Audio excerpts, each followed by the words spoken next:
Hi நண்பர்களே, இன்றைக்கி நம்ம பட்டாணி உருளைக்கிழங்கு வச்சு எப்படி ஒரு சிம்பிளான குருமா பண்ணலான்னு தான் பார்க்க போகிறோம். இதில் வந்து தேங்காய் மசாலா நம்ம எதுவுமே சேர்க்க போகிறதில்ல. இந்த சிம்பிளான ரெசிபியை எப்படி பண்ணலான்னு பார்க்கலாமா?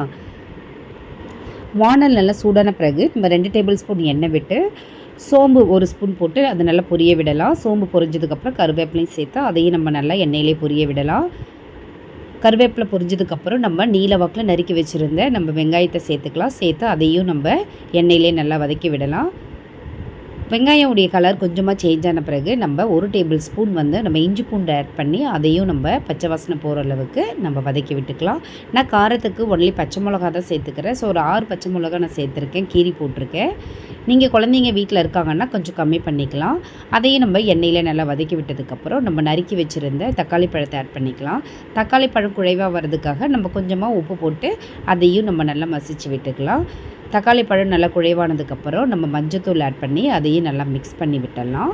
இப்போ நம்ம அவிச்ச பட்டாணி உருளைக்கிழங்கும் சேர்த்துக்கலாம். பட்டாணியும் உருளைக்கிழங்கும் அவிக்கும் போதே வந்து உப்பு போட்டு தான் அவிச்சிருக்கேன்.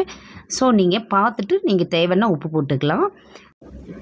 இப்போது உருளைக்கிழங்கும் பட்டாணியும் நல்லா நம்ம கலந்து விட்டதுக்கப்புறம் நம்ம அந்த கரண்டியாலேயே நல்லா மசிச்சு விட்டுடலாம். மசிச்சதுக்கப்புறம் கொஞ்சமாக நம்ம தண்ணி ஆட் பண்ணி ஒரு கொதி மட்டும் விடலாம். ஏன்னா இது வந்து ஆல்ரெடியே நம்ம வேக வச்சு எடுத்துருந்தது தான். ஸோ பாருங்கள், இப்போ ஒரு கொதி வந்துருச்சு. இந்த டைமில் நம்ம மல்லி இலை தூவி நம்ம வந்து சர்வ் பண்ணிடலாம் சப்பாத்திக்கு.